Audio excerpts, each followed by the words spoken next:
Hey guys, welcome back to another video in the Explainer series. In today's video, I'll take you through what guesstimates are and how to crack them.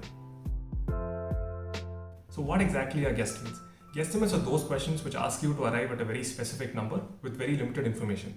You are supposed to do a combination of guesswork and estimation, and hence the term guesstimates.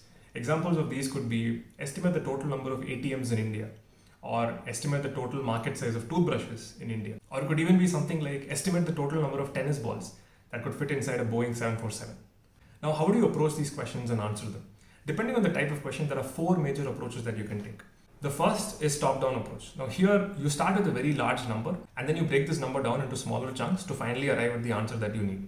For example, if the question is, what are the number of toothbrushes that are sold in India every year? So what I'd first do is I'd start with the population of India, break it down by people who use regular toothbrushes versus people who use, say, electric toothbrushes, and people who use natural toothbrushes like bamboo sticks or something else. And then what I do is I look at number of toothbrushes that a person purchases in a given year, multiply all of these numbers, and finally arrive at my answer. The second approach is a bottom-up approach.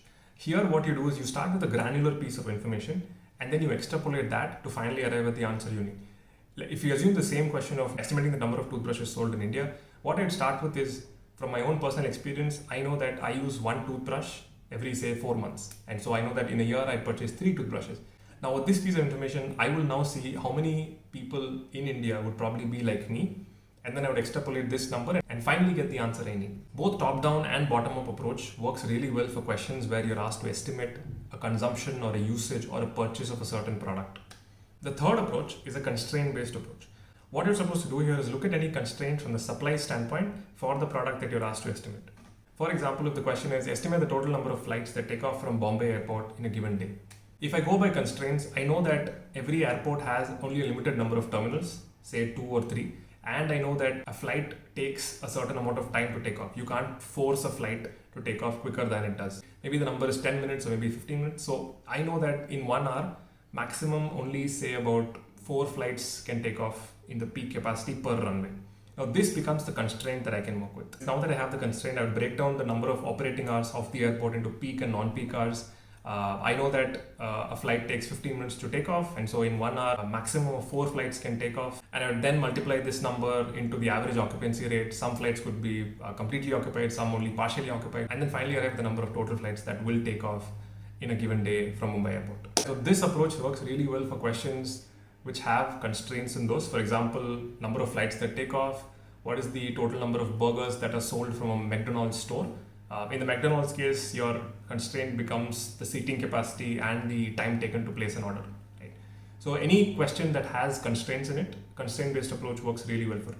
Now the last approach is simple math. You're not really looking at any sort of breakdowns here. This approach works really well for questions like estimate the total number of tennis balls inside a Boeing 747.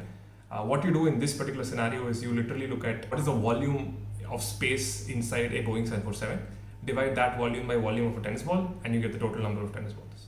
Now that we have seen the 4 approaches, it's time to solve a sample question. The question in front of us is, estimate the total number of iPhones sold in the last 1 year in India. If you'd like to, feel free to pause the video right here, solve the question and then get back to it, or you can follow along with me and see how I solve it. So when I first start this question, I look at it from the supply side, and I don't really find many constraints over here. I don't really know total number of factories that produce or production capacity or how many outlets iPhones are sold from, and I don't think a constraint-based approach is going to work here. So I'm going to go with either of top-down or bottom-up approaches. Now from the two, the one that works well for me is a top-down approach. I prefer it personally, and so I will go ahead with this to solve the question. So to start with, I'll first begin with the population of India. I know that the population is 1.35 odd billion, but for easier calculation, I'm going to assume 1.2 billion. Now from this population, I will further break it down into urban and rural population. My assumption here is that people in rural areas would not be buying an iPhone because they would not have the affordability to purchase an iPhone. Yes, there could be people here and there who might purchase an iPhone, but I'm willing to ignore that completely. Now this gives me 30% of 1.2 billion, which is 400 million. Now even within this 400 million people who are living in urban areas, I know that there are people, say, in high class, middle class, lower middle class, and below poverty line. My assumption here is that people who are below poverty line and lower middle class would not be purchasing an iPhone, again, because they would not be able to afford it. iPhone is a luxury product. And so I would remove them from my calculation. So now what we have is 20% who are in upper class and 30% who are in middle class. So that's 50% of 400 million, which is 200 million. Now this 200 million consists of people or kids who are aged between 0 and 10 as well, who probably may not even be using a phone. So what I'm going to do here is I'm going to remove this particular segment of population who is not even going to be using a phone. So I assume from my experience that people aged between 0 and 15 don't really use phones at this point. You could go with a different number and say 0 to 10 don't use or 0 to 18 don't use. That's completely up to you. And all you need to do is clarify this with the interviewer. Now, how do I get the number of people within 0 to 15 years of age? What I assume here is that the average life expectancy is say 80 years and that every age group has equal number of people present in it, which means that out of the 200 million that we have, I'm going to divide 200 million by 80. This gives me 2.5 million. So what I assume here is that there are 2.5 million per age group. This is a fair assumption to make if you don't really have clear idea as to what percentage of people fall within a certain age group. Now what I'll do is I'll multiply this 2.5 into 15. That gives me 37.5 million people. For easier calculation, I'm going to round this up to 40 million. So I'm going to subtract this 40 million from 200, which gives me 160 million people. Now these 160 million people are people who use phones today and those who can afford to buy an iPhone. Now I know that everybody who can afford to buy an iPhone doesn't really go for an iPhone. From my personal experience, I've seen a lot of Android phones in India. Android is the majority player in India. So I'm going to estimate, or I'm going to guess here, that from personal experience, I have seen 1 out of every 10 people own an iPhone. So what I'm going to do now is I'm going to divide 160 million by 10. This gives me 16 million people who are owning iPhones at this particular point. Now you could have purchased the iPhone in the last 1 year or 2 years prior or 3 years prior or even 4 years prior, right? Now to get the number of iPhones that are sold in the last 1 year, I would need to divide the total number of iPhones that are present today by the average lifespan of an iPhone. Here I'd assume that an average lifespan is say 4 years for an iPhone. And so 16 million by 4 gives me 4 million iPhones. Now this number, 4 million, is my answer to the question of what are the total number of iPhones sold in the last 1 year in India.